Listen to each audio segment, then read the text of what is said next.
O painel regional com entrevistas importantes e discussões sobre a nossa região metropolitana e sobre o Brasil também. Conosco mais uma vez nessa edição do nosso painel Debates, ex-vereador da cidade de São Vicente, hoje atuando junto à liderança do PSB na Assembleia Legislativa, o nosso Caio França. Tudo bem, Caio? Prazer revê-lo. Olá, Buturão. Prazer estar aqui com vocês. Boa tarde a todos os telespectadores aqui de Santa Cecília. Com a gente também a professora e cientista política Olívia Pérez, mais uma vez nos dá o prazer da participação conosco aqui no Debates. Tudo bem, Olívia? Tudo bem, boa tarde, Boturão, boa tarde, Caio França, e boa tarde a todos aqueles que estão nos assistindo. E completa aqui o nosso time, a nossa mesa nessa edição do Painel Debates, companheiro Marcos Santana, editor adjunto do Jornal da Orla, mais uma vez com a gente aqui também. Tudo bem, Santana? Tudo bem, boa tarde, Edgar, boa tarde, Caio, boa tarde, professora, boa tarde especial a quem nos acompanha pela Santa Cecília TV. Para quem nos acompanha, sempre à sua disposição é o nosso telefone, né? O 30 17 91 10. Você liga, faz o contato aí com a nossa produção, participa com a sua pergunta, com o seu comentário, faz aí a sua crítica, tira as dúvidas a respeito dos assuntos que a gente coloca em destaque, coloca em debate aqui durante essa edição do nosso painel regional Debates, né? Após a edição do programa, o programa é encerrado, ele fica disponibilizado para você no YouTube, você clica lá e tira aí também as suas dúvidas, revê algo que você achou interessante ou acaba vendo aí algo que você não pôde acompanhar durante a apresentação do programa. Em tempo real, você pode acompanhar pelo site da TV Santa Cecília também, o nosso Santa Portal. Você clica lá no ícone Painel Regional e acompanha tudo que a gente está discutindo e debatendo em tempo real aqui na TV Santa Cecília, tá certo? E sempre compartilha conosco também pelo Facebook, né? facebook.com/painel regional. A gente destaca diariamente aqui os nossos parceiros aqui do dia a dia, o Jornal da Orla, que saiu com esta capa durante o final de semana, né, falando sobre o patriotismo em Cacos, né, o Dia da Independência, comemorado no último sábado, dia 7 de setembro. Em Cacos, Marcos Santana, que explicação que você tem para essa manchete aqui? Aproveitando que comemorando o 7 de setembro, né, o Dia da Independência do país, na verdade, como todas as outras matérias do Jornal da Orla, é um ponto de partida para uma reflexão um pouco maior dos temas importantes que afetam a vida de todos nós. No momento que o país enfrenta uma série de manifestações, as pessoas saindo das ruas pedindo mais direitos, né? Ao mesmo tempo, percebemos também que o brasileiro tem uma autoestima muito baixa e acaba cometendo no seu dia a dia muitas coisas que critica também, que condena e critica, né? Além de coisas ilegais, procedimentos pouco imorais ou pouco éticos, né? Então, na verdade, a matéria tem esse sentido de estimular essa reflexão sobre o sentido do patriotismo, né? O morador, o habitante, muitas vezes cobra das autoridades uma postura correta e no seu dia a dia não tem essa postura também, né? Então, é mais um ponto de partida para essa reflexão. Muito bem. E a gente confere também aqui a manchete do Diário do Litoral, também um jornal parceiro nosso aqui do Painel Debates de todos os dias, né?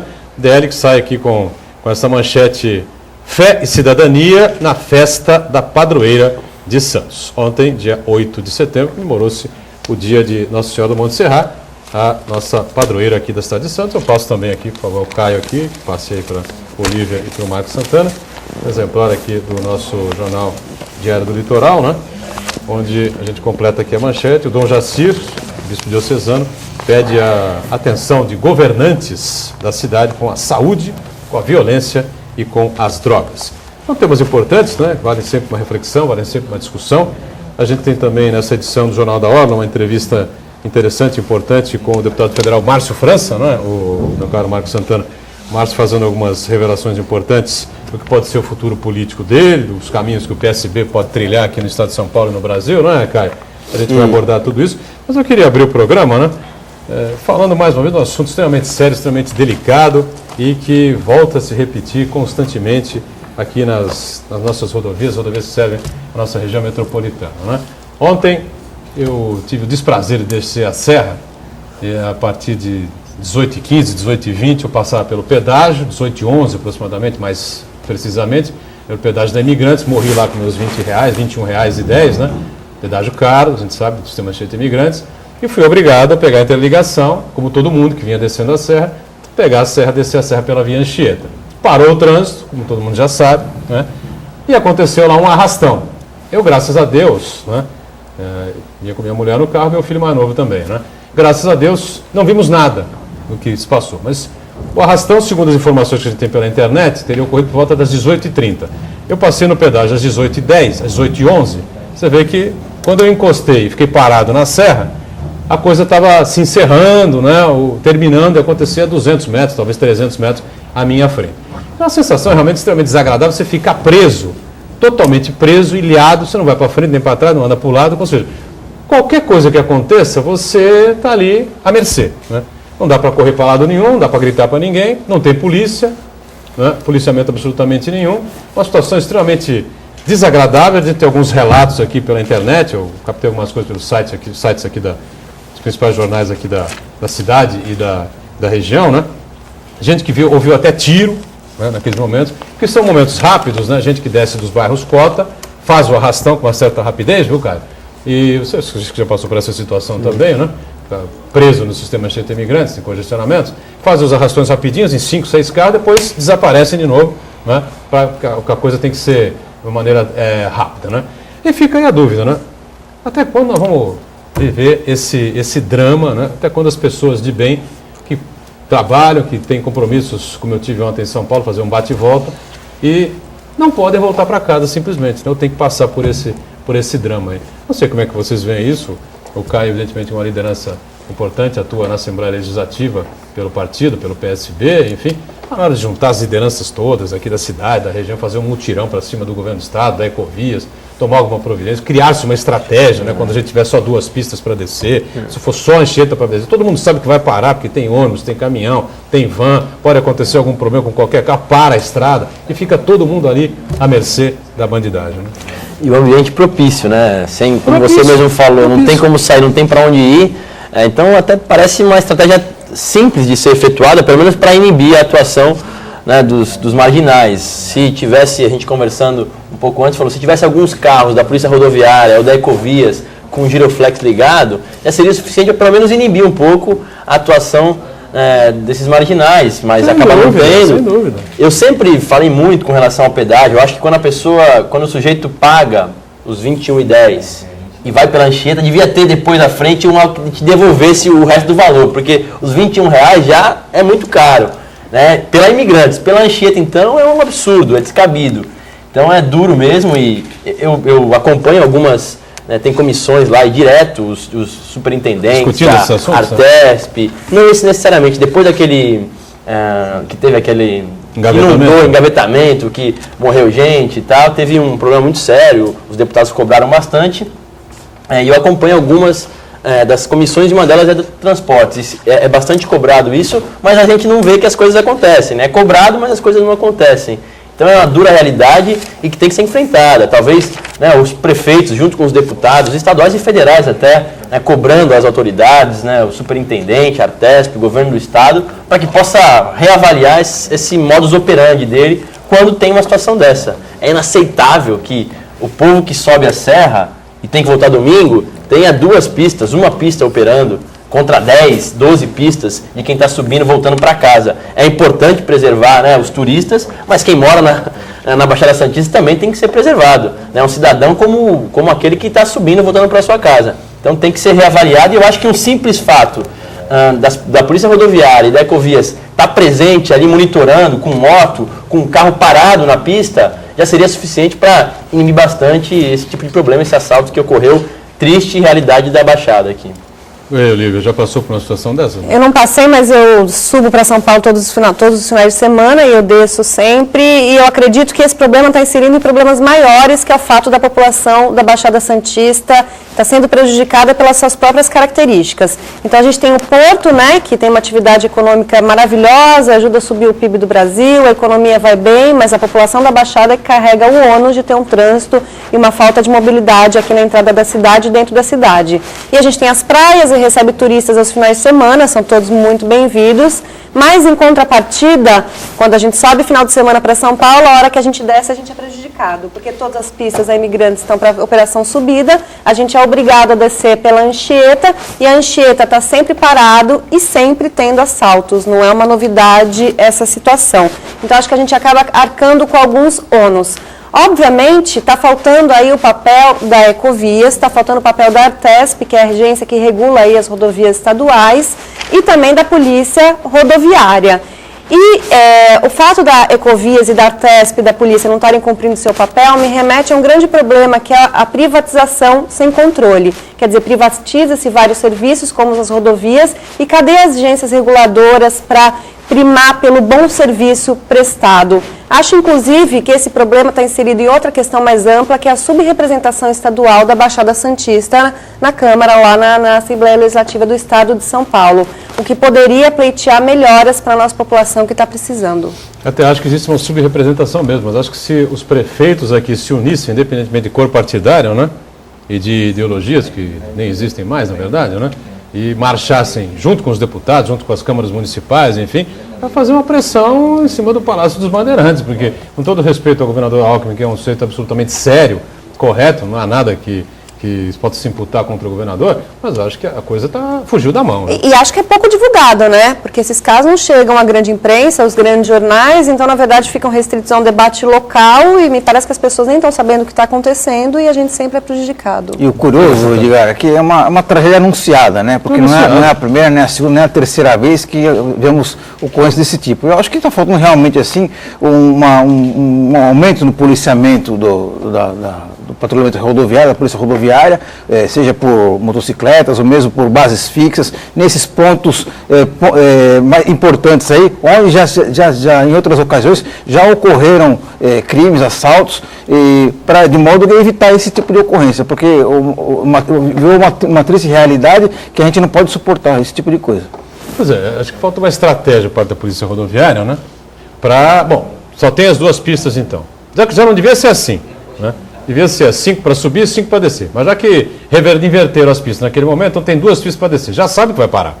É óbvio que vai parar. Você tem caminhão, você tem ônibus, você tem as vans. Alguma coisa vai acontecer em algum momento. Vai ter uma paralisação e os bandidos vão ter a possibilidade de fazer os assaltos, fazer esses arrastões. Então tem que ter uma estratégia da polícia rodoviária para se espalhar pela pista descendente da Via Anchieta, não é?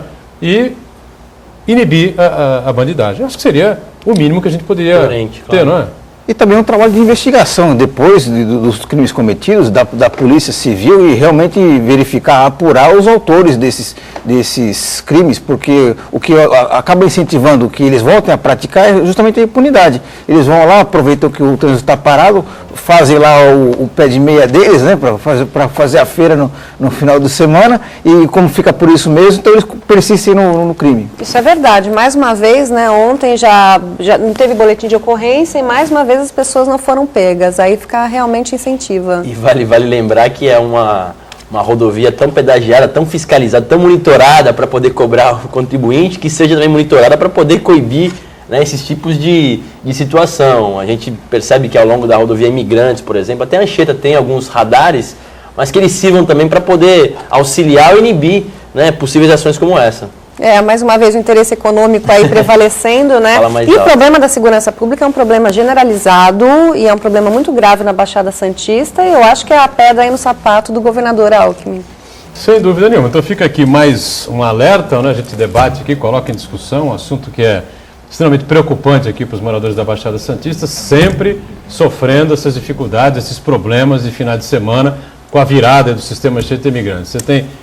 na verdade, eles dizem assim, é o sistema 8x2, né? O Caio falou das outras faixas, com 6 faixas de imigrantes lá no Planalto, né? Isso. Aí você aumenta o arco, a facilidade dos carros de subirem após a serra concluída lá no trecho de Planalto, né?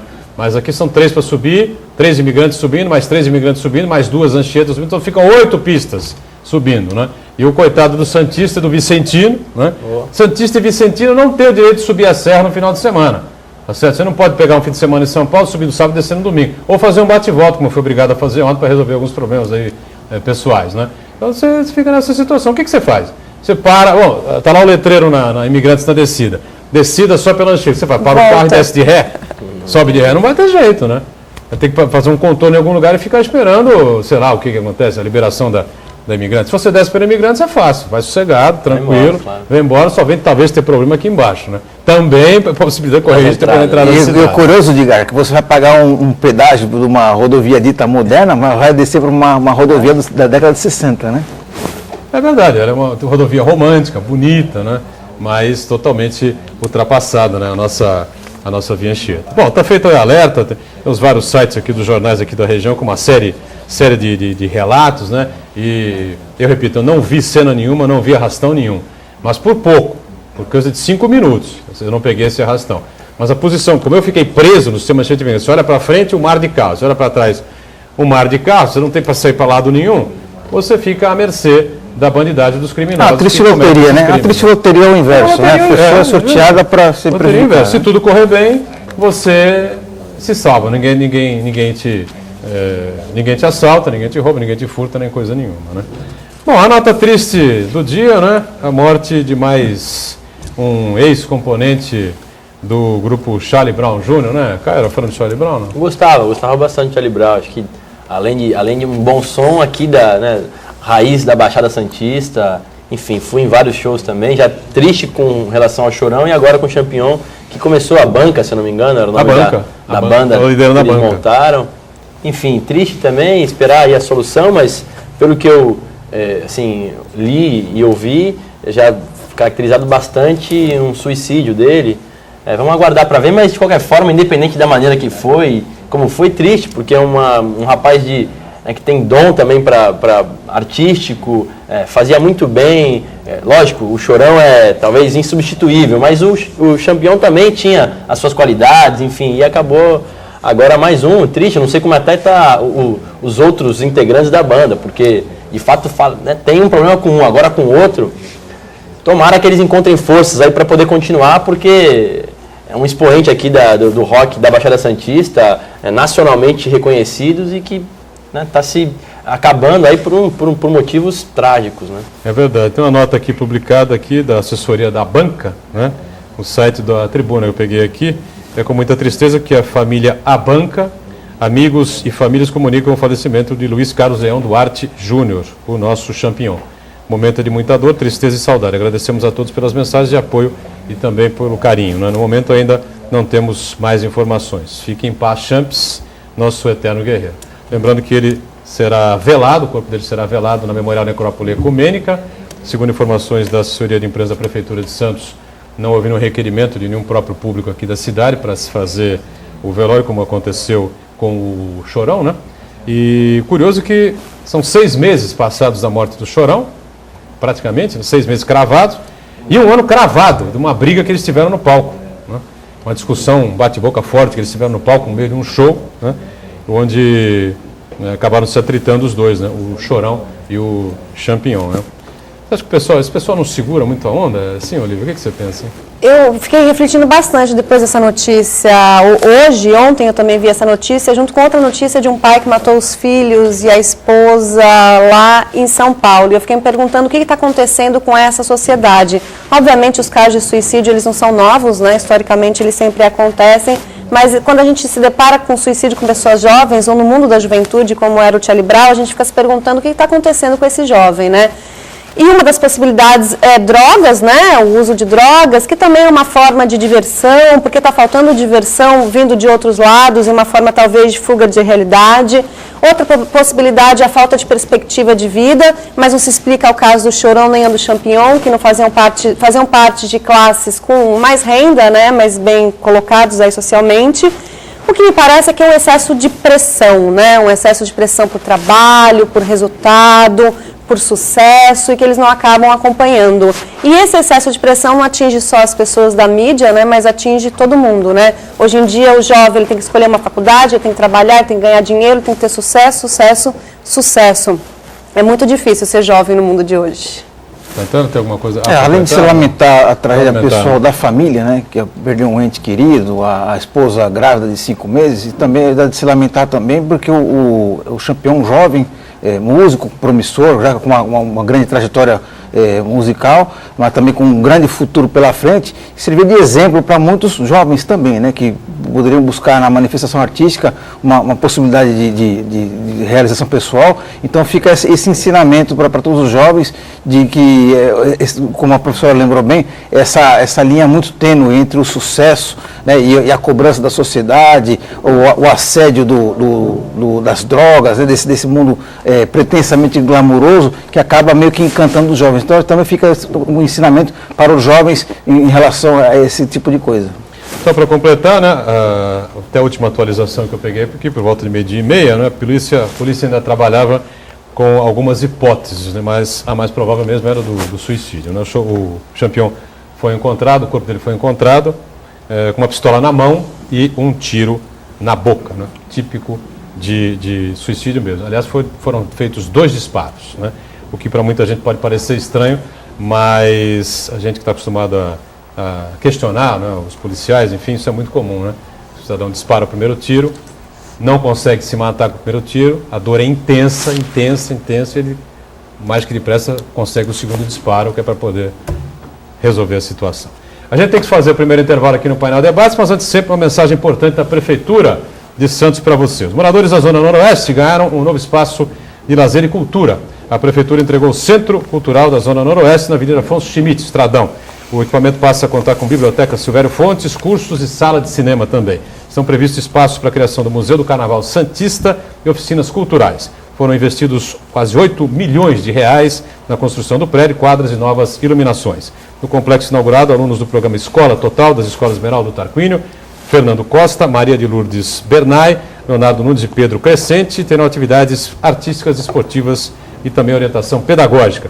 Moradores poderão utilizar o Centro Cultural para a prática de Tai Chi Chuan, dança flamenga e recreativa, alongamento, ginástica geriátrica, vôlei adaptado à terceira idade, basquete e tênis. Há também um local para divulgação do programa Santos Novos Tempos e uma base da Guarda Municipal. O local ainda vai abrigar a sala de cinema Toninho Dantas, homenagem ao produtor cultural que faleceu em 2010. No Carnaval, o imóvel de 3.000 metros quadrados vai se transformar em camarotes e setores de apoio aos desfiles. Vamos para o intervalo, já voltamos com o Painel Debates.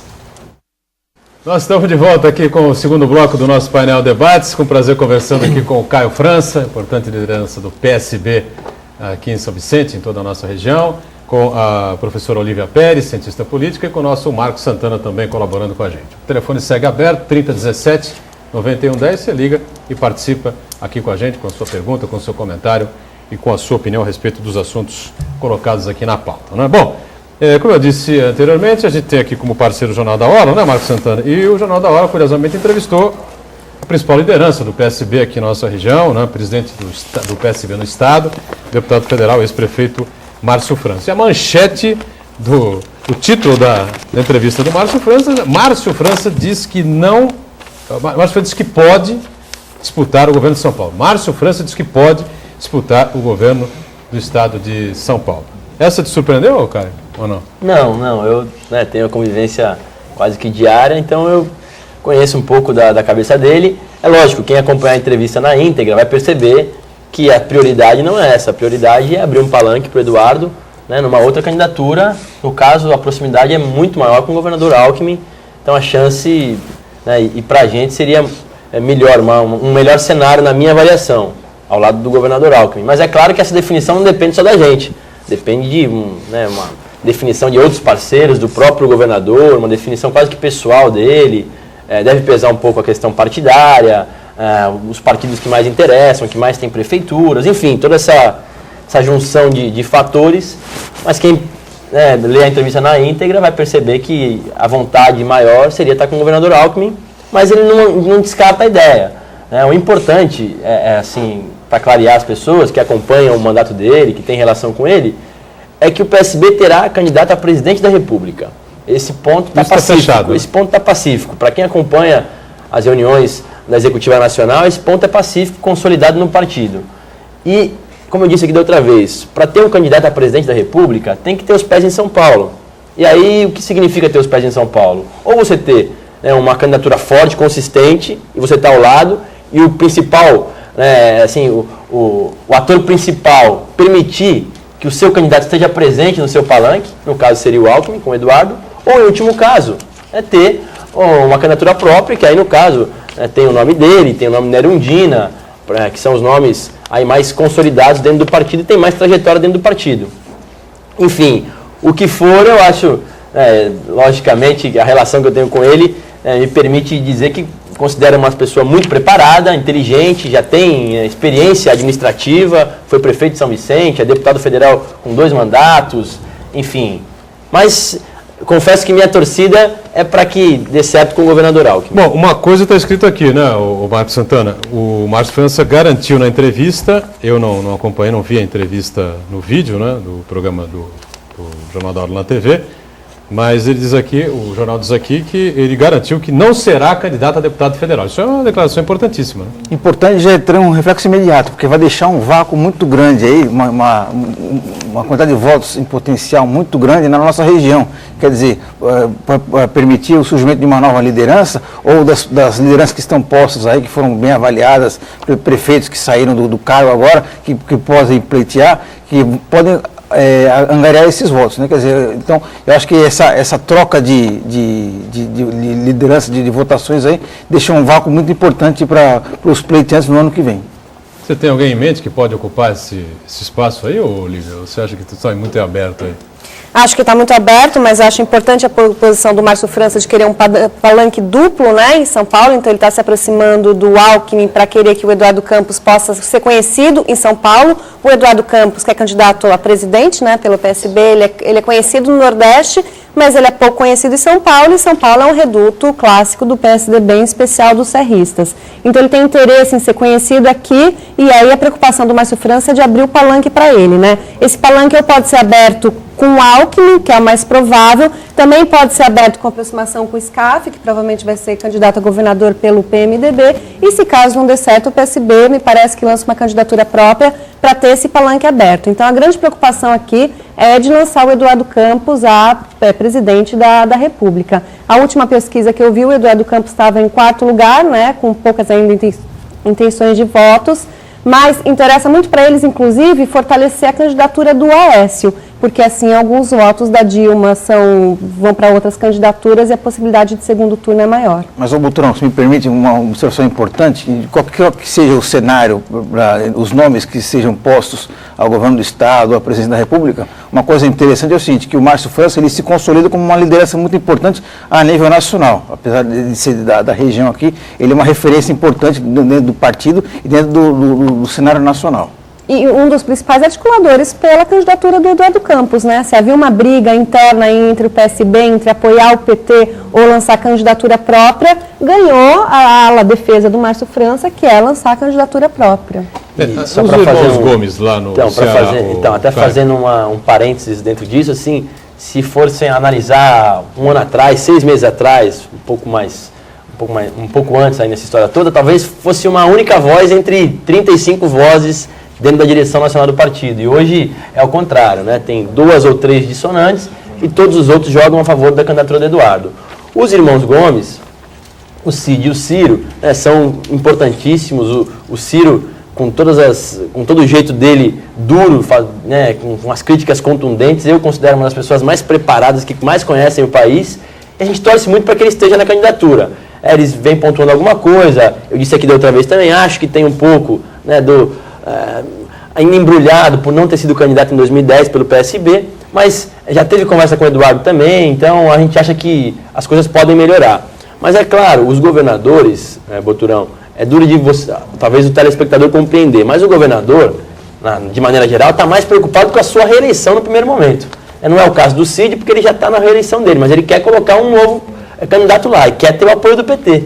Então, no momento em que você tem um candidato à presidência da República, tudo chacoalha, tudo muda, né? O Ceará tem um candidato forte para a sucessão do Ciro Gomes ou teria que ser a volta do Ciro Gomes? Eu acho que o Ciro, pelo menos na última entrevista que ele deu, no Kennedy Alencar, ele disse que não seria mais candidato, a não ser que seja candidato a presidente da República em um futuro próximo. Então eu não sei se seria ele, mas tem o vice do Cid Gomes, que quando eu estive lá algumas vezes, conversei com um deputado federal, que depois fiquei amigo e tal, ele me disse muito que o possível seria o candidato a vice, seria o candidato ao governador do Cid Gomes, que ele é do PMDB e filiaria no PSB. Então, assim, nessa estrutura toda, lógico que pesa uma decisão do partido. No mesmo momento em que o PSB anuncia a candidatura a presidente da República, no dia seguinte tem alguém do PT fala, no meu estado, vocês estão aí com a gente no Ceará, esquece, o PT vai ter candidato no Ceará. No Espírito Santo, nós temos um governador lá. No dia seguinte, eles começam a tumultuar. Então, o governador tem um pouco de insegurança de entrar nesse jogo logo de cara. Mas eu acho que com o passar do tempo, o Eduardo sendo mais conhecido, passando a ser uma pessoa, assim, mais do convívio das pessoas, eu acredito que todo mundo que é do partido vai acabar se envolvendo na candidatura dele. Eu acho que esse jogo político mudou depois das manifestações de junho e da queda da popularidade da presidente Dilma, porque antes a gente tinha uma ala do PSB, incluindo o Cid, né, e o Ciro Gomes, que eram contra a candidatura própria do PSB, porque queriam esse apoio do PT para a eleição enquanto governadores, que é o que o Caio França acabou de explicar. Mas com a queda da popularidade da Dilma, já recuperou em parte, né? Já recuperou Bastante, em parte, né? Mas agora o jogo está aberto. Enquanto no começo do ano a gente falava que o jogo já estava ganho pela Dilma, uma popularidade altíssima, 60% a 70% de aprovação do governo, agora esse jogo ainda já está aberto. E por isso que muita gente que era contra a candidatura do Campos já apoia. Ele já sentou com o Cid, com o Ciro Gomes, eles já deram esse apoio, e a tendência é que mais gente saia do apoio ao PT e apoie outras candidaturas. Por isso que a Dilma está com tanto problema lá no Congresso, né? Porque dos 500 deputados que apoiavam ela, agora, se não me engano, são 100 que apoiam, 9 partidos saíram da base de apoio da Dilma e saíram porque eles querem estar próximo do candidato que vai vencer, que talvez não seja ela. Será? Você acha, Santana? Tem a chance do PT perder a hegemonia? Não, eu acho que aquele mito da candidatura imbatível da Dilma Rousseff ficou muito fragilizado por conta não só das manifestações, mas também da maneira como o governo reagiu a elas, que parece que a população ficou meio que desencantada, esperava uma atitude mais forte, mais firme e com consequências mais palpáveis. E por outro lado também, eu acho que o que animou bastante o Eduardo Campos e também as pessoas que estão à volta do Eduardo Campos é a fragilidade da candidatura posta do PSDB. O Aécio Neves, ele não empolga não só o eleitor, mas também os próprios tucanos pelo Brasil afora. Então, eu acho que o Eduardo Campos percebeu esse cenário favorável a ele e aquela postura dele de que, meses atrás, ele dizia de que ia apoiar a reeleição da presidente Dilma, já não está tão firme assim e ele já acena com uma boa possibilidade de ser o candidato forte do PSB. Agora, Caio, nós estamos na reta final aí, né? Em setembro tem a data limite do dia 30, se não estou enganado, né? O dia 2 de outubro, na verdade coisa assim. É um ano antes da eleição, né? Então a eleição do ano que vem deve ser, se eu não me engano, o primeiro domingo deve cair dia 6. Mas todo mundo, ninguém vai deixar em cima da hora. Então até dia 2 de outubro é o limite aí para que todos possam, enfim, ou sair do partido, ou migrar, ou, enfim, filiados novos que não são filiados, entrar em algum partido. Você tem alguma informação nova aí para nós aí? Alguma novidade com relação a entradas e saídas do PSB, de figuras importantes? Nós tivemos, se eu não me engano, assim, até fria? Não, está meio fria. Tivemos recentemente uma perda importante do Marcelinho, carioca, que teve 60 mil votos na última eleição, mas filiamos outras figuras importantes fora aqui da nossa região, né? Filiamos o presidente de Câmara de São Bernardo, entre outras figuras. E o Romário, hein? O Romário saiu também do PSB, mas aí é Rio de Janeiro, mas ele saiu numa troca, né? Tem um senador de Tocantins, que é do PR, e o Romário é do PSB. Então, os dois partidos se entenderam aí, ele será nosso candidato a governador em Tocantins, o senador lá, e o Romário saiu sem se preocupar com disputa judicial e tal, então foi em acordo isso. E assim, mas o PSB faz um mandato surpreendente, um mandato bonito, assim, né? Decente, uma pessoa responsável, bastante crítico, né? Um crítico contundente, em especial com relação à CBF, tem um trabalho muito sério com relação... Federações. Ele tem uma filha que é uma filha especial, então ele também fala muito sobre isso. É um mandato muito sério, até tirando um pouco dessa mácula de que todo mundo que já é conhecido por outros meios, aí futebol, artístico, sempre vai ser sarro, né? O Romário deu mostra de que pode ser uma coisa séria.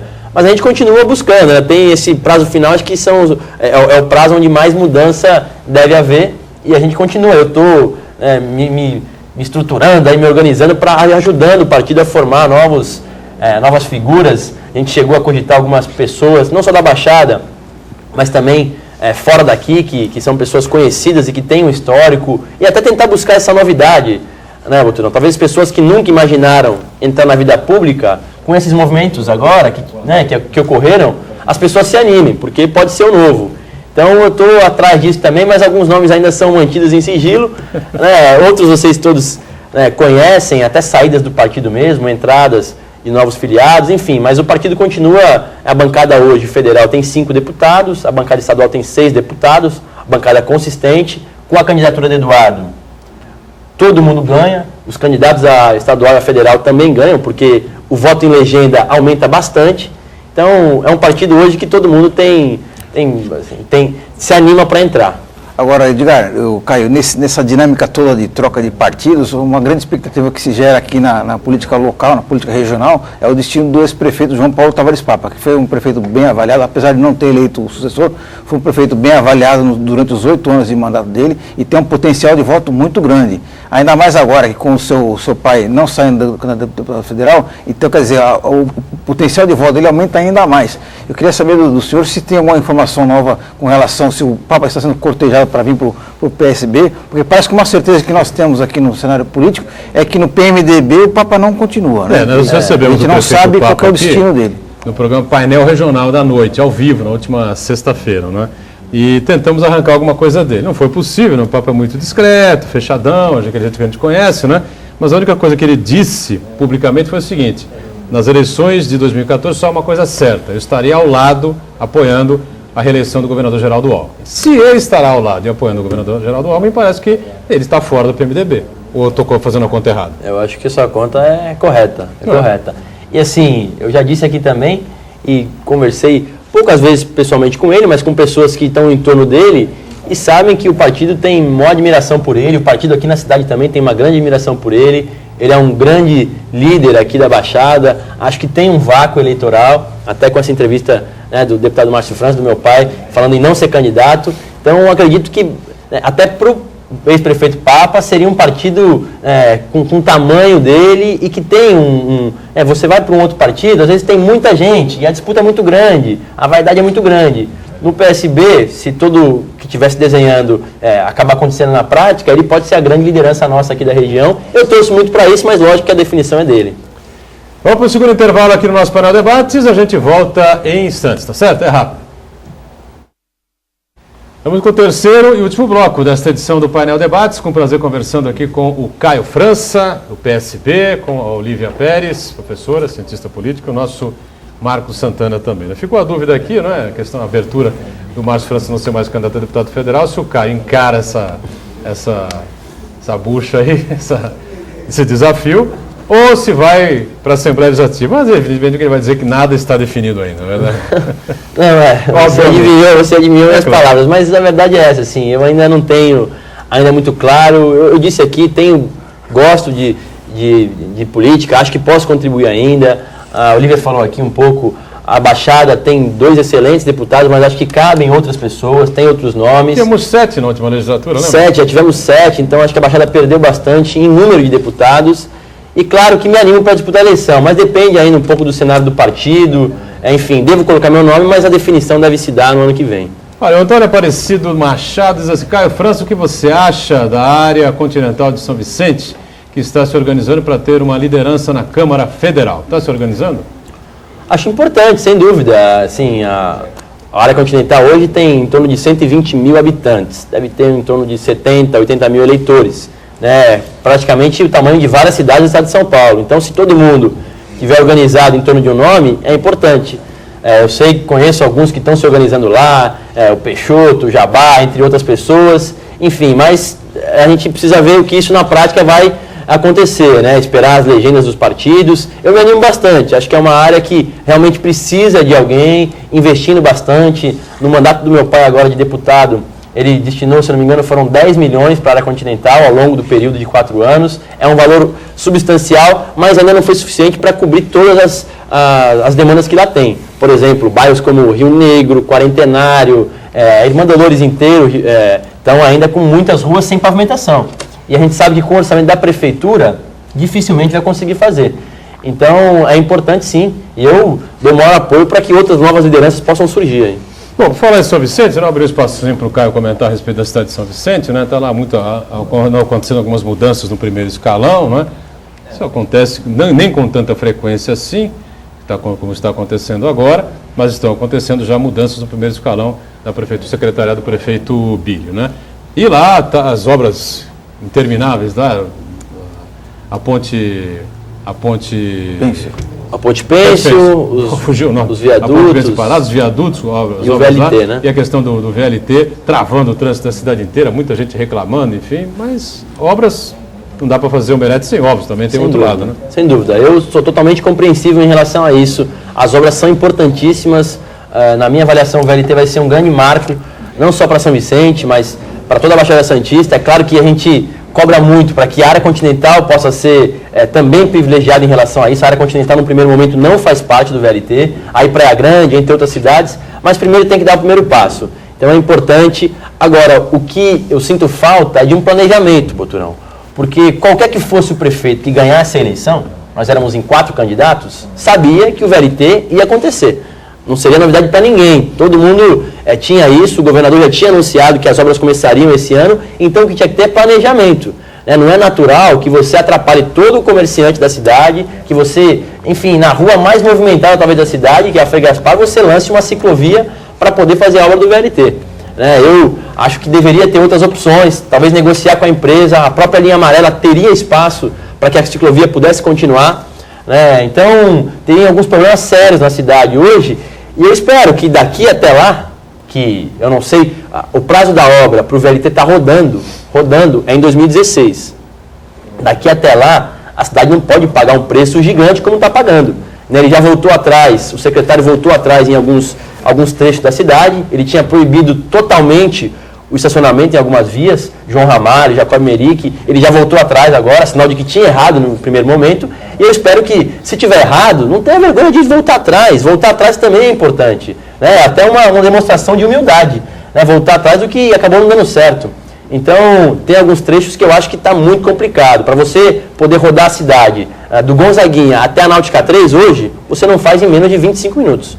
Não faz em menos de 25 minutos, dependendo do horário. Então é uma situação difícil para a gente que estava acostumado a fazer isso em 5, 10 minutos, no máximo, seguindo direto pela Frei Gaspar. Hoje você demora 30 minutos.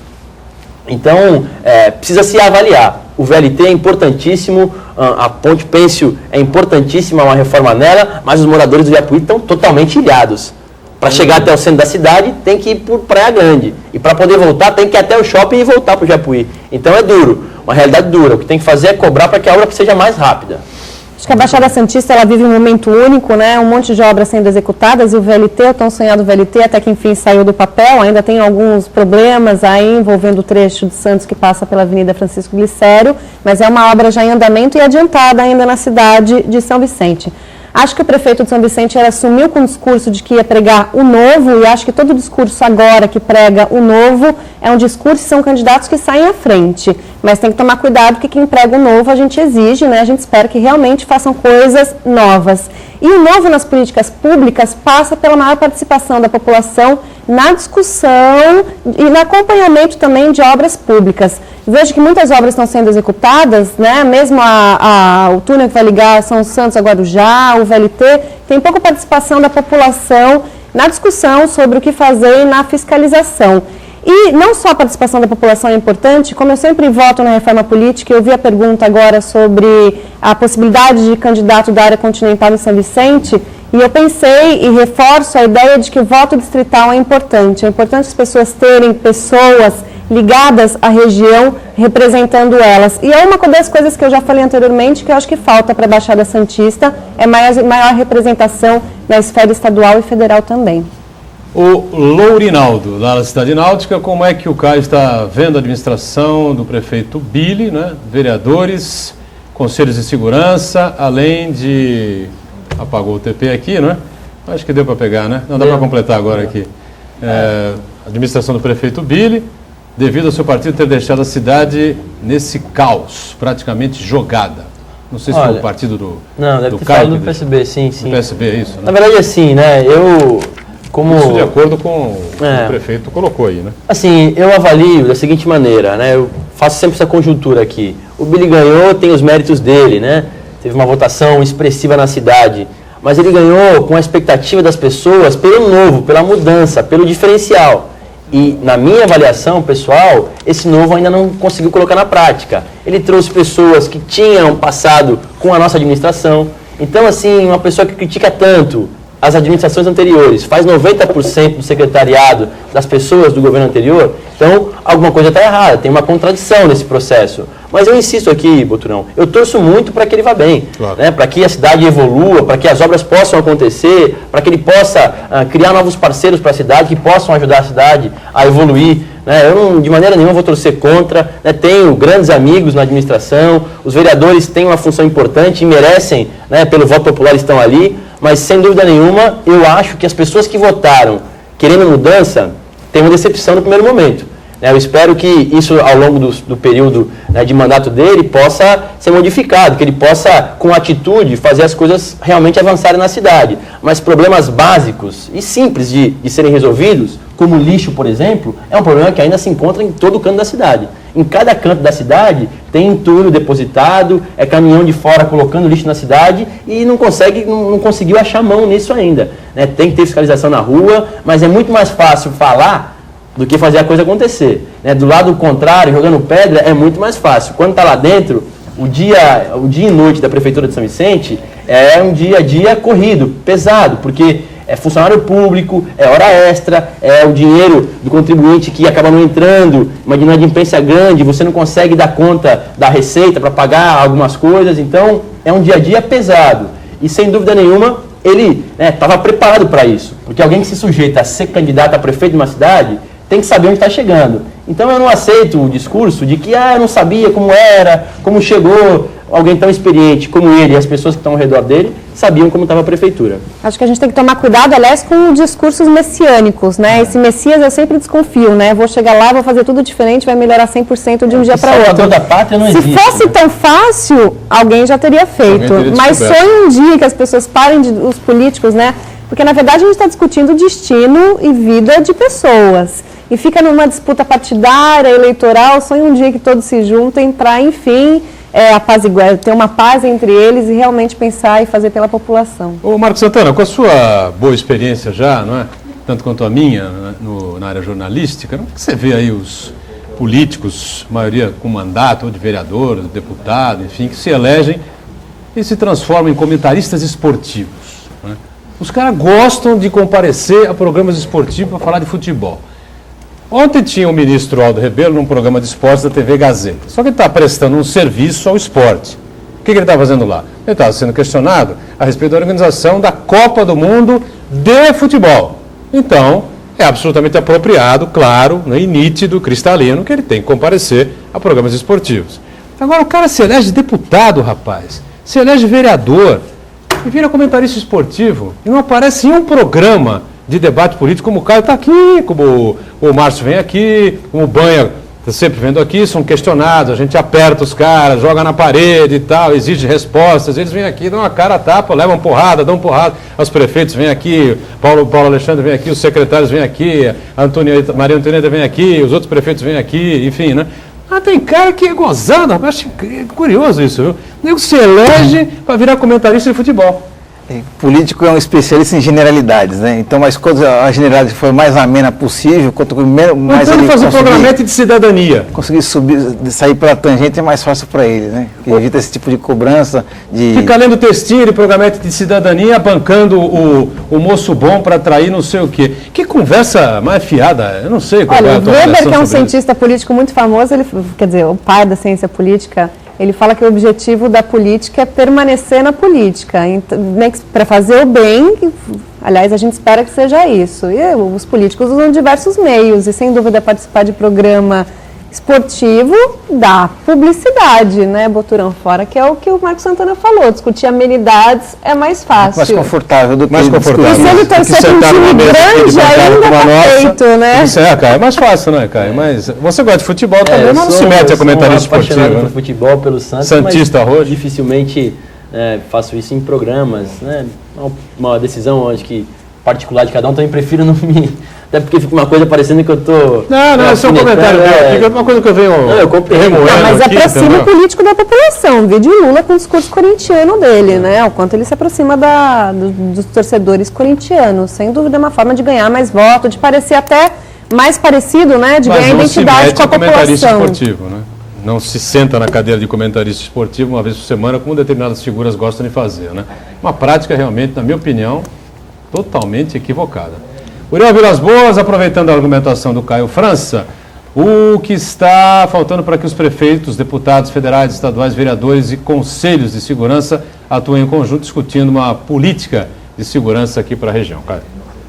Olha, Uriel, assim, a gente sabe que os conselhos têm bastante dificuldade, né? Que são os conselhos de segurança que o Uriel está dizendo, assim, eu participava de alguns, mas de fato até pela baixa adesão das pessoas, de fato os conselhos não tinham uma grande representatividade. Acho sim que é importante, a segurança é uma questão hoje que envolve não só o governo do estado, que constitucionalmente é o responsável pela segurança, mas todos os entes, né, federados, e o município também faz parte disso. Então é importante que os municípios, né, cada vez mais dediquem, né, uma política pública municipal para a segurança. São Vicente, acho que eu sinto muita falta hoje. A Secretaria existia de Segurança Pública, foi extinta, né, perderam alguns projetos importantes. Eu considerava, por exemplo, o GEPOM um projeto importante e reconhecido nacionalmente, né? Acho que nenhuma política, nenhum partido, assim, por mais importante que seja, pode mudar uma postura de uma cidade só por picuinha eleitoral. Acreditava que o projeto GEPOM era um projeto que funcionava bastante na cidade, eram bastante jovens que atuavam. Acabou. Acabou o GEPOM? Isso, perdeu praticamente todo o foco, né? Hoje é uma quadra, uma piscina que vai em breve será inaugurada para fazer lazer e tal, mas não tem o mesmo intuito que tinha antigamente, né? Silvio do Rio Branco, com essa onda dos mensalões nas eleições do ano que vem, a lei do ficha limpa deve ser mais severa com todos os candidatos novos, né? E com os que vão pleitear a reeleição, ele está perguntando aí. Olha, acho que a lei continua. A lei definida, existe, né? e ela tem, assim, é bastante rigorosa em alguns pontos. É claro que quanto mais rigor, melhor. Mas vale lembrar também que você não pode tirar o direito de algumas pessoas de se candidatar, né? Às vezes você tem um processo em aberto que a pessoa entrou contra você e só por isso algumas pessoas acham que já pode deixar de ser candidato. Eu acho que o processo tem que, de fato, ter tramitado, ter terminado, né? Porque senão também você tira o direito das pessoas de concorrer à eleição. É importante, ficha limpa, sem dúvida nenhuma, mas você não pode fazer com que as pessoas se restringam pelo simples fato de ter um processo contra aquela pessoa. Então, eu acho importante, sim. A lei do ficha limpa é uma lei nova, né? Uma iniciativa popular de lei, se não me engano, acho que de 99, né? Não lembro bem a data. Mas é uma lei que a gente já está vendo os resultados agora. Então, meus alunos muito falam, hoje em dia tem mais casos de corrupção do que antigamente. Não é que tem mais casos, hoje em dia tem mais transparência, mais divulgação, mais discussão, inclusive na mídia, em relação aos políticos que já cometeram alguns crimes. E antes a impunidade era completa, né? Antes a impunidade era completa. Então, acho que a gente está sentindo os efeitos da ficha limpa e, sem dúvida, a gente vai sentir muito mais.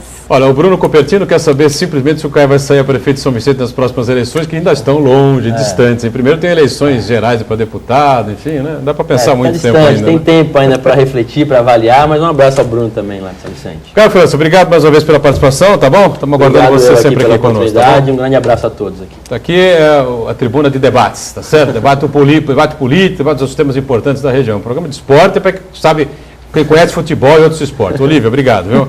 Obrigado, Santana, por estar conosco, a você que nos acompanhou. O nosso painel de debates fica por aqui, a reprise às 8 da noite. Voltamos amanhã, 1h30 da tarde, e às 22 horas, o painel regional. Tchau.